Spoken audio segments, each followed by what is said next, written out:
Hi friends, ನಮಸ್ಕಾರ ಎಲ್ಲರಿಗೂ. ರಂಜೂಸ್ homely ಫುಡ್ಗೆ ಎಲ್ಲರಿಗೂ ಸ್ವಾಗತ.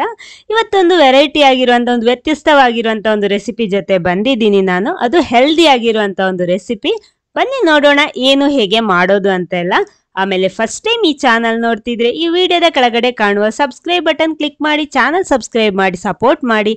ಅದರ ಪಕ್ಕದಲ್ಲಿರುವ ಬೆಲ್ ಐಕನ್ನು ಪ್ರೆಸ್ ಮಾಡಿ ಅದರಲ್ಲಿ ಬರುವ ಆಲ್ ಆಪ್ಷನಿಗೂ ಕ್ಲಿಕ್ ಮಾಡಿ. ಹಾಗಿದ್ರೆ ಮಾತ್ರ ನಾನು ಹಾಕುವ ಹೊಸ ಹೊಸ ವಿಡಿಯೋಸ್ಗಳ ನೋಟಿಫಿಕೇಶನ್ ಎಲ್ಲ ನಿಮಗೆ ಕೂಡಲೇ ಸಿಗುತ್ತೆ. ಮೊದಲು ನಾನೊಂದು ಸೋಸ್ ಪ್ಯಾನ್ಗೆ 1 ಕಪ್ ನೀರು ಹಾಕ್ತಾ ಇದ್ದೀನಿ. ಮೊದಲು ಸ್ಟವ್ ಆನ್ ಮಾಡ್ತಾ ಇದ್ದೀನಿ. ನೀರು ಚೆನ್ನಾಗಿ ಕುದಿ ಬರಬೇಕು. ನೋಡಿ, ಇವಾಗ ಕುದೀತಾ ಇದೆ. ಇದಕ್ಕೆ ರುಚಿಗೆ ತಕ್ಕಷ್ಟು ಉಪ್ಪು ಸೇರಿಸ್ತಾ ಇದ್ದೀನಿ. ಆಮೇಲೆ ಒಂದು 1/4 ಟೀ ಸ್ಪೂನ್ ಅರಿಶಿನ ಹುಡಿ, ಅದೇ ರೀತಿ 1/4 ಟೀ ಸ್ಪೂನ್ನಷ್ಟು ಕೊತ್ತಂಬರಿ ಹುಡಿ ಕೂಡ ಸೇರಿಸ್ತಾ ಇದ್ದೀನಿ. ಇನ್ನು ಅರ್ಧ ಟೀ ಸ್ಪೂನ್ನಷ್ಟು ಜೀರಿಗೆ ಕೂಡ ಇದಕ್ಕೆ ಹಾಕ್ತಾ ಇದ್ದೀನಿ. ಅರ್ಧ ಟೀ ಸ್ಪೂನ್ ಮೆಣಸಿನ ಹುಡಿ. ಖಾರ ನೋಡ್ಕೊಂಡು ಅಡ್ಜಸ್ಟ್ ಮಾಡ್ಕೊಳ್ಳಿ. ಮೊದಲು ಇದನ್ನೆಲ್ಲ ಚೆನ್ನಾಗಿ ಮಿಕ್ಸ್ ಮಾಡಿಬಿಟ್ಟು ಈ ನೀರು ಚೆನ್ನಾಗಿ ಕುದಿ ಬರಬೇಕು, ಅಷ್ಟೊತ್ತು ವೆಯ್ಟ್ ಮಾಡೋಣ. ನೋಡಿ, ಇವಾಗ ಚೆನ್ನಾಗಿ ಕುದೀತಾ ಇದೆ. ಇವಾಗ ನಾನು ಇದಕ್ಕೆ ಅರ್ಧ ಕಪ್ ಅಕ್ಕಿ ಹುಡಿ ಸೇರಿಸ್ತಾ ಇದ್ದೀನಿ. ಅದಕ್ಕೋಸ್ಕರ 1 ಕಪ್ ನೀರು ತಗೊಂಡಿರೋದು. ನೋಡಿ, ಇನ್ನು ಲೋ ಫ್ಲೇಮ್ ಮಾಡಬೇಕು. ಲೋ ಫ್ಲೇಮಲ್ಲಿಟ್ಟು ಸಣ್ಣ ಉರಿಯಲ್ಲಿಟ್ಟು ಇದನ್ನ ಬೇಯಿಸಬೇಕು. ನೋಡಿ, ಈ ರೀತಿ ಕೈ ಆಡಿಸ್ತಾನೆ ಇರಬೇಕು. ಫುಲ್ಲಾಗಿ ಗಟ್ಟಿಯಾಗಿ ಬರಬೇಕು, ಅಂದ್ರೆ ಚೆನ್ನಾಗಿ ಹಿಟ್ಟು ಬೆಂದು ಸಿಗ್ಬೇಕು. ನೋಡಿ, ಇವಾಗ ಕರೆಕ್ಟ್ ಆಗಿ ಬೆಂದಿದೆ, ಸಾಕು. ನಾನು ಸ್ಟವ್ ಆಫ್ ಮಾಡಿದ್ದೀನಿ. ಇವಾಗ ನೋಡಿ, ಈ ರೀತಿ ಇದೆ, ಕರೆಕ್ಟ್ ಗಟ್ಟಿಯಾಗಿ ಸಿಕ್ಕಿದೆ. ಇನ್ನು ಇದು ಸ್ವಲ್ಪ ಹೊತ್ತು ಆರಬೇಕು. ಸ್ವಲ್ಪ ಒಂದು 5 ನಿಮಿಷ ರೆಸ್ಟ್ ಮಾಡ್ಕೊಳ್ಳಿ. ನೋಡಿ, 5 ನಿಮಿಷ ಬಿಟ್ಟು ಈ ರೀತಿ ಇರುತ್ತೆ. ಇದಕ್ಕೆ ನಾನು 1 ಈರುಳ್ಳಿ ಸಣ್ಣಕ್ಕೆ ತುಂಡು ಮಾಡಿಬಿಟ್ಟು ಹಾಕ್ತಾ ಇದ್ದೀನಿ. ಅದೇ ರೀತಿ ಖಾರ ನೋಡಿಕೊಂಡು ಹಸಿ ಮೆಣಸಿನಕಾಯಿ ಕೂಡ ಸೇರಿಸ್ಕೊಳ್ಳಿ. ಸ್ವಲ್ಪ ಕೊತ್ತಂಬರಿ ಸೊಪ್ಪು, ಕರಿಬೇವು ಎಲ್ಲ ಕೂಡ ಹಾಕ್ಕೊಳ್ಳಿ ಈ ರೀತಿ. ಇನ್ನು ಇದನ್ನ ಚೆನ್ನಾಗಿ ಮಿಕ್ಸ್ ಮಾಡಬೇಕು. ಕೈಯಲ್ಲೇ ಮಿಕ್ಸ್ ಮಾಡೋದಿಕ್ಕೆ ಆಗಲ್ಲ, ಸ್ವಲ್ಪ ಬಿಸಿ ಇರುತ್ತೆ. ಮೊದಲು ಈ ರೀತಿ ಸ್ಪೂನಲ್ಲಿ ಮಾಡಿಕೊಂಡು ಆಮೇಲೆ ಕೈಯಲ್ಲಿ ಮಿಕ್ಸ್ ಮಾಡ್ಕೊಳ್ಳಿ, ಅಂದ್ರೆ ಚೆನ್ನಾಗಿ ನಾದ್ಕೊಂಡ್ರೆ ಆಯ್ತು.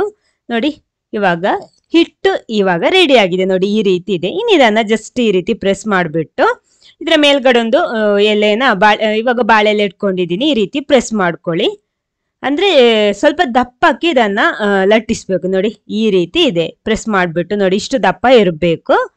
ಕರೆಕ್ಟ್ ಆಗಿ ಸಿಕ್ಕಿದೆ ನಮಗೆ. ಇನ್ನು ಇದನ್ನ ನಿಮ್ಗೆ ಯಾವ ಶೇಪ್ ಅಲ್ಲಿ ಬೇಕಿದ್ರು ಕಟ್ ಮಾಡ್ಬೋದು. ಆಮೇಲೆ ಇನ್ನು ಏನ್ ಮಾಡೋದಂದ್ರೆ, ನಿಮಗೆ ನೇರವಾಗಿ ಎಣ್ಣೆಯಲ್ಲಿ ಹಾಕ್ಬಿಟ್ಟು ಫ್ರೈ ಮಾಡ್ಬೋದು. ಆವಾಗ ಒಳ್ಳೆ ಕ್ರಿಸ್ಪಿ ಆಗಿರುವಂತ ಒಂದು ಸ್ನ್ಯಾಕ್ ರೆಡಿ ಆಗುತ್ತೆ. ಆದ್ರೆ ನಾನಿಲ್ಲಿ ಆ ರೀತಿ ಮಾಡ್ತಾ ಇಲ್ಲ, ಸ್ವಲ್ಪ ಹೆಲ್ದಿ ಆಗಿ ಮಾಡೋಣ ಅಂತ ಪ್ಲಾನ್ ಮಾಡಿದ್ದೀನಿ. ಅದಕ್ಕೋಸ್ಕರ ಮೊದಲು ಇದನ್ನ ಬೇಯಿಸ್ತೀನಿ. ನೋಡಿ, ಆವಿಯಲ್ಲಿ ಬೇಯಿಸ್ತಾ ಇರೋದು. ಈ ರೀತಿ ಇರೋ ತೂತಿರುವ ಪಾತ್ರೆಯಲ್ಲಿ ಇಟ್ಬಿಟ್ಟು ಆಮೇಲೆ ನೀರು ನೋಡಿ ಸ್ವಲ್ಪ ಬಿಸಿ ಆಗೋದಿಕ್ಕೆ ಇಟ್ಟಿದ್ದೀನಿ. ಅದರ ಮೇಲ್ಗಡೆ ಇಟ್ಟು ಒಂದು 10 ನಿಮಿಷ ಇದನ್ನ ಹೈ ಫ್ಲೇಮ್ ಅಲ್ಲಿ ಇಟ್ಟು ಬೇಯಿಸ್ಕೊಳ್ಳಿ. ಅವಾಗ ಕರೆಕ್ಟ್ ಆಗಿ ಸಿಗುತ್ತೆ ನಮಗೆ. ನೋಡಿ, 10 ನಿಮಿಷ ಆಗಿದೆ. ಇವಾಗ ಬೆಂದು ರೆಡಿ ಆಗಿದೆ. ನಮಗೆ ಬೇಕಿದ್ರೆ ಹೀಗೆ ಬೇಕಿರೋ ತಿನ್ಬೋದು ಗ್ರೇವಿ ಜೊತೆ ಎಲ್ಲ. ಆದ್ರೆ ನಾನು ಸ್ವಲ್ಪ ಕ್ರಿಸ್ಪಿಯಾಗಿ ಬರೋದಕ್ಕೋಸ್ಕರ ಒಂದು ಪ್ಯಾನ್ ಬಿಸಿ ಮಾಡಿಬಿಟ್ಟು ಅದಕ್ಕೆ ಸ್ವಲ್ಪ 1 ಸ್ಪೂನ್ನಷ್ಟು ತುಪ್ಪ ಹಾಕೊಂಡಿದ್ದೀನಿ. ತುಪ್ಪ ಅಥವಾ ಎಣ್ಣೆ, ತುಪ್ಪ ಹಾಕಿರೋ ರುಚಿ ಜಾಸ್ತಿ ಆಗಿರುತ್ತೆ. ಇನ್ನು ಇದಕ್ಕೆ ನಾನಿಲ್ಲಿ 1/4 ಟೀ ಸ್ಪೂನ್ನಷ್ಟು ಗರಂ ಮಸಾಲ ಹಾಕ್ತಾ ಇದ್ದೀನಿ. ಬಾಕಿ ಎಲ್ಲ ಮಸಾಲ ನಾವು ಅದಕ್ಕೆ ಹಿಟ್ಟಿಗೆ ಹಾಕೊಂಡಿದ್ದೀವಿ. ಗರಂ ಮಸಾಲ ಈ ರೀತಿ ಹಾಕೊಂಡ್ರೆ ಫ್ಲೇವರ್ ಚೆನ್ನಾಗಿ ಸಿಗುತ್ತೆ, ಅದಕ್ಕೋಸ್ಕರ. ಇನ್ನು ಇದರಲ್ಲಿ ತುಪ್ಪ ಎಲ್ಲ ಬಿಸಿ ಆದ್ಮೇಲೆ ನಾವು ರೆಡಿ ಮಾಡಿಟ್ನ ಬೇಯಿಸಿಟ್ಟಂತಹ ಪೀಸ್ ಇದೆಯಲ್ವಾ, ಅದನ್ನ ಇದರಲ್ಲಿ ಹಾಕ್ಬಿಟ್ಟು ರೋಸ್ಟ್ ಮಾಡಬೇಕು. ಸ್ವಲ್ಪ ಮೀಡಿಯಂ ಟು ಹೈ ಫ್ಲೇಮ್ ಅಲ್ಲೇ ಇಟ್ಟು ಮಾಡ್ಕೊಳ್ಳಿ. ಯಾಕಂದ್ರೆ ಇದು ಕರೆಕ್ಟ್ ಆಗಿ ಬೆಂದಿದೆ, ನಮಗೆ ಹೊರಗಡೆ ಕ್ರಿಸ್ಪಿಯಾಗಿ ಸಿಕ್ಕಿದ್ರೆ ಸಾಕು. ಆದ ಕಾರಣ ನೋಡಿ, ಈ ರೀತಿ ಹಾಕ್ಬಿಟ್ಟು 2 ಬದಿ ಕೂಡ ತಿರುಗಿಸಿ ಹಾಕ್ಬಿಟ್ಟು ಇದನ್ನ ಅಂದ್ರೆ ರೋಸ್ಟ್ ಮಾಡಬೇಕು. ಒಂದು ಬದಿ ರೋಸ್ಟ್ ಆದ ಕೂಡಲೇ ತಿರುಗಿಸಿ ಹಾಕೊಳ್ಳಿ. ತಿರುಗಿಸಿ ಹಾಕ್ಬಿಟ್ಟು ನಿಮ್ಗೆ ಎಷ್ಟು ಕ್ರಿಸ್ಪಿಯಾಗಿ ಬೇಕೋ ಆ ರೀತಿ ಮಾಡ್ಬೋದು. ನೋಡಿ, ಎಲ್ಲ ಕೂಡ ತಿರುಗಿಸಿ ಹಾಕ್ತಾ ಇದ್ದೀನಿ. ಫುಲ್ಲಾಗಿ ತಿರುಗಿಸಿ ಹಾಕೊಂಡಿದ್ದೀನಿ.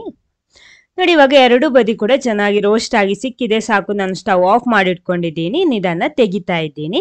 ನಮ್ಮ ಸ್ನ್ಯಾಕ್ ಇಲ್ಲಿ ಅಂದ್ರೆ ಅಕ್ಕಿ ಹುಡಿಯಲ್ಲಿ ರೆಡಿ ಮಾಡಿರುವಂತ ಒಂದು ಈವ್ನಿಂಗ್ ಸ್ನ್ಯಾಕ್ ಇಲ್ಲಿ ರೆಡಿ ಆಗಿದೆ. ಅದು ನಾನು ಸ್ವಲ್ಪ ಹೆಲ್ದಿಯಾಗಿ ಮಾಡಿಟ್ಕೊಂಡಿದ್ದೀನಿ, ಆರೋಗ್ಯಕರವಾಗಿಯೇ ಮಾಡಿದ್ದೀನಿ. ನೋಡಿ, ಈ ರೀತಿ ಇರುತ್ತೆ, ಅಂದ್ರೆ ಹೊರಗಡೆ ಕ್ರಿಸ್ಪಿ ಆಗಿರುತ್ತೆ, ಒಳಗಡೆ ಸಾಫ್ಟ್ ಆಗಿರುತ್ತೆ. ನೋಡಿ, ಹೊರಗಡೆ ಕ್ರಿಸ್ಪಿ ಆಗಿರುತ್ತೆ. ಖಂಡಿತ ಇದನ್ನೊಂದ್ಸಲ ಟ್ರೈ ಮಾಡಿ. ವಾವ್, ನೋಡಿ ಎಷ್ಟು ಚೆನ್ನಾಗಿ ಗರಿ ಆಗಿದೆ ಅಂತ. ಇದನ್ನೊಂದ್ಸಲ ಟ್ರೈ ಮಾಡಿ, ಟೇಸ್ಟ್ ಮಾಡಿ. ಆಮೇಲೆ ನಿಮ್ಗೆ ಇಷ್ಟ ಆಯ್ತು ಅಂದ್ರೆ ಖಂಡಿತ ಲೈಕ್ ಮಾಡಿ, ಎಲ್ಲರ ಜೊತೆ ಶೇರ್ ಮಾಡಿ. Okay, thank you.